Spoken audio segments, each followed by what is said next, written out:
ikaw sir, saan ang...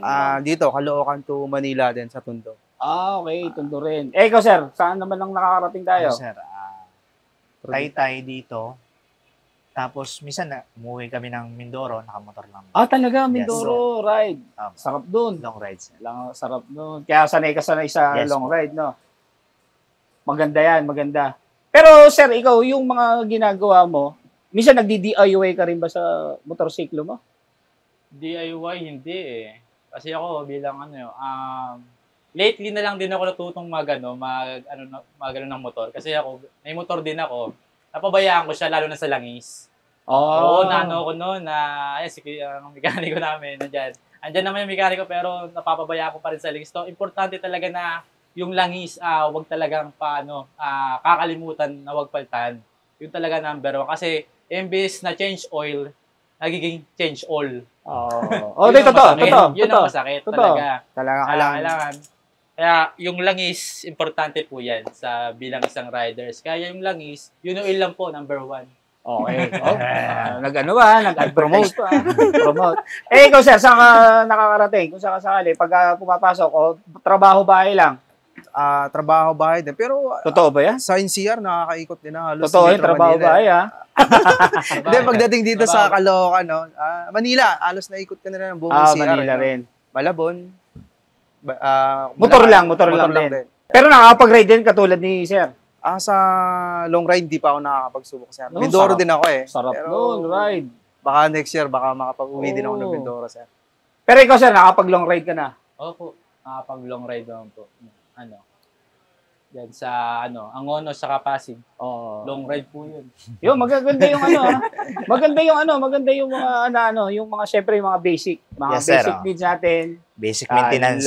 Langis, yes sir. Number 1, brakes. Yan lang naman laging Yes, yan yung basic na pwede nating tingnan Kasi yan ang buhay ng motor natin. Brakes, cable kung di cable pa yan.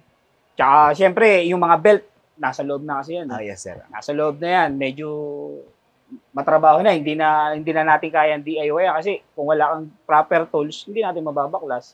Pero kung di kadena ka, kahit pa paano, magagawa natin paraan. Yun yung mga pwede nating tandaan pagdating pa rin sa kalsada na pwede nating gawin at pwede natin pag-ingatan pa rin. Kasi syempre, ikaw sir, ano gamit mong motor? Raider 150 po. Raider 150. Ikaw sir? Sa akin, Honda Beat. Honda Beat. Ikaw sir, ano gamit mo? Kymco, Dink R. Wow! Maganda yung mga motor natin. Hindi mura yan Yes sir. Mamahalin yan. Yes diba? Sir. Kaya dapat talaga todo tayo ingat. Ingat sa motor, ingat sa pagmamaneho, at ingat pa rin pagdating sa pyesa. Yes sir. Kasi syempre, gagamit tayo ng mga pyesa na bibili tayo kung saan lang natin nakukuha. Pangit pa din. Di ba? Kumbaga, doon na tayo sa mga legit na pwede nating gawin kasi kahit sabihin mo na umiiwas ka, yung mga gamit mo, hindi naman quality. Yes, sir. Mahirap pa din, di ba? Siyempre, number 1, sinabi nga ni sir, yung oil. Number 1. Napakahalaga yan, sir. Mahalaga din yan, oil. Dapat laging chinecheck. Spark plug. Laging chinecheck. Brake pads. Yan yung mga basic. Tsaka syempre, pagdating sa kalsada, iwasan natin yung maging kamote. Yes, sir. Yung singit ka ng singit, suksok ka ng suksok, baka kita ka lang ng butas, pasok. Diba? Kahit na doon ka na sa solid lane, tumawid ka pa rin sa kabila. So, kaya dapat, diba, may mga lane naman yan Yes, sir.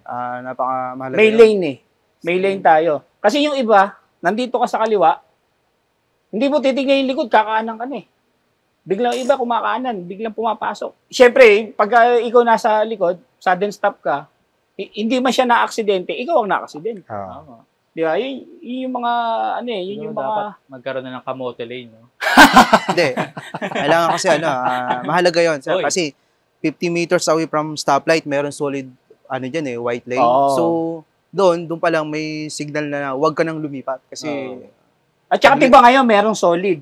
Brake line. Broken line. Tapos merong broken line, tapos merong yellow lane. Yes. So, diba? Dapat alam ng mga rider natin. Yan ang dapat. Yan pa yung isa, ang ganda nung na yun Mahalaga yun. Ganda nung sinabi mo na tingnan pa rin natin yung broken line, solid line, at saka yung yellow line. Saka white line. Tatlong Linya lang yan, pero napakamahalaga yan sa Correct. bilang sa rider. Totoo. Yan yung mga dapat nating pwedeng gawin. At kumbaga, pagdating sa kalsada, yun yung mga pwede nating isipin. Kasi Ikaw, sir, may madadagdag ka pa? sa akin kasi sir dati, based lang sa experience na yun. Yung iba kasi nagkakaroon lang ng lisensya, no? Hindi naman sila dumaan sa proper talaga na nag-aaral sa mga school, driving school, no? Kaya pagdating doon sa actual na, doon na sila sa kalsada, sa kalye. Pagdating doon sa kalye na, hindi na nila alam yung mga rules kung saan ka liliko sa kanan. Correct. Hindi nila alam kung anong gagamitin nilang signal light.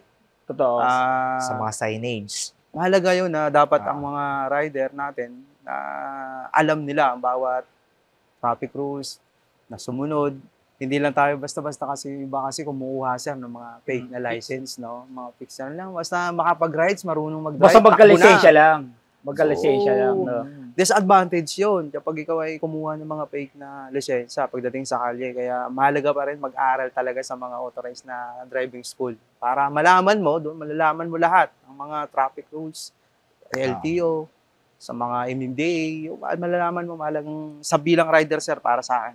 Na kasi nag-research din ako minsan ng mga karamihan na aksidente, yung hindi nila alam kung bakit basta nilang kumaliwa, may paparating na sasakyan. Correct. Totoo yun. Ikaw, sir, baka may madagdag ka pa? Ayun, siguro lagi lang ang talagang sa pag-uwi, dahan-dahan lang tayo kasi kahit anong bagal mo na, makaka-uwi ka pa rin naman eh. Correct. Tsaka, merong nag-aantay sa ating mga mahal sa buhay natin. Andiyan yung pamilya natin. Yan. Ayan. Ganda. May dadagdag ko lang siguro. Doon nga, sa maintenance ng motor. Kasi, naka-indicate naman halimbawa sa mga manual natin. May mga nakatakdang oras para sa PMS, mga ganyan. Oo. Kailangan sundin din natin. Para din naman sa... Proper checking pa din talaga, no? Kumbaga, sasakyan din naman natin yan. Tsaka hindi biro yan. Katulad mo, Sir. rider yung gamit mo, hindi biro Yes, yung sir. pyesa, di ba? Kahit Saka, sabihin na... Tayo pa rin ang kumbaga, tayo pa rin ang maaabala Tama. kapag nagkaroon ng sira yung motor natin. Tama. At alagaan din talaga. Bilang rider, dapat alam natin yung maging consequence natin pag tayo ay nagkamali. Kasi mahalagang bagay din yun, sir, no? Kasi minsan kasi malakas ang loob. Basta hindi sila natatakot kasi hindi nila alam yung magiging penalties nila pagdating doon sa violation nilang magagawa. Tama. Pero pag alam mo yun, okay. Wala akong proper helmet na sinuot o kaya hindi ako nag-gear. Ganito pala ang violation o magiging violation pagdating sa LTO. Oo, So, dami. Sarap nitong Kaya, ating kapag riders ka, dapat alam mo rin kung magkano magiging violation mo kung sakaling lumabag ka sa batas. Totoo. Ganun lang Yun, ang dami nating naging palit-palitan ng ating mga kuro-kuro. Kami po nagpapasalamat ulit at kami nagpapaalam pansamantala at magkakaroon pa uli ng panibagong episode to. Sana subaybayan niyo uli ang House Motor, Moto TikTok. Yes. Sir, kayo keep watching lang para Yes, at sir. least yung mga kulitan natin madagdagan ulit. Yun, maraming salamat. Paalam na po ulit. Bye-bye. Okay.